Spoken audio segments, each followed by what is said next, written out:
د ننګرهار امنیه قومندان د خپلو ولسي او امنیتي سفرونو په دوام د اتمې امنیتي حوزې له علماو، قومي مشرانو، مسؤلینو او منصوبینو سره غونډه ترسره کړه. ننګرهار امنیه قومندان پاسوال الحاج محب الله حماس په خپلو خبرو کې د اسلامي نظام په راتګ کې د ولسونو بېسارې قرباني وستایلې. کمې ډلې یا دغه کمو خلکو د الله تعالی د دین د نصرت په خاطر راجګ شول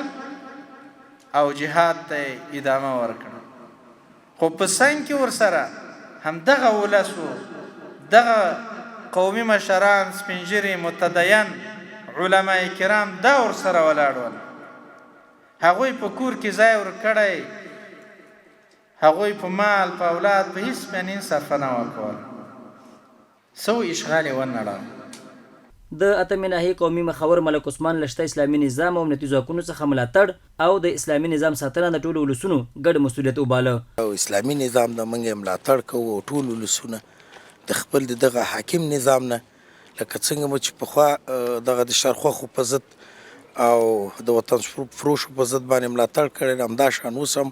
موږ له خپل اسلامي امارت او له خپل دغه حاکم نظام نه ملاتړ کوو. هغه شرخوخي عناصر چې هغه غواړي دا نظام تخریب کړي یا د تصدمه ورسي، انشاءالله ولسونه هغوی ته ځای نه ورکوي، بلکې د هغو په ضد به اقدام کوو. د اتمې ناحیې یو بل قومي مخور ملک خیبر عرب د امنیه قومندانۍ له مسؤلینو د دې امنیتي حوزې د امنیتي پرسونل د زیاتوالي ترڅنګ د نشهیي توکو کاروباریانو او غلو پر وړاندې د جدي اقداماتو غوښتنه وکړه. نو په دغه اساس دا چې ډېره پراخه ده او پرسونل کم ده، نو دغه مجاهدین بیچارهګان په خپل هڅو کوششونه کوي، خو چون چې پرسونل کم ده رسیدګي په اسانۍ نه کیږي، نو د مقاماتو څخه زموږ غوښتنه کیږي چې دغه دپاره د پرسونل بر زیات کړي او تر څو چې دغه په ډاډګرنه فضا کې زموږ امنیت په صورت خوندي پاتې شي. ننګرهار امنیه قومندان پاسوال الحاج محب الله حماس دغه راز د ولسونو ستونزې واورېدې او د حل ډاډ یې ورکړ.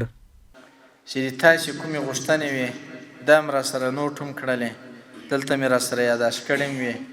د موږ او تاسې ډېر لوی هېواد ما او ډېرې ولسوالۍ لرو او ډېرې حوزې لرو، په هر ځای کې دا مشکلات شته، خو آهسته آهسته به انشاءالله دې ټولو مشکلاتو ته خدای پاک پې حل کوي او انشاءالله دا مشکلات به رفع کېږي. ننګرهار امنیه قومندان دغه راز امنیتي مسؤلینو او منصوبینو ته سپارښتنه وکړه چې شپه او ورځ د ولس خدمت وکړي، د خلکو ستونزې پر وخت واوري او د حل لپاره یې صادقانه هڅې وکړي.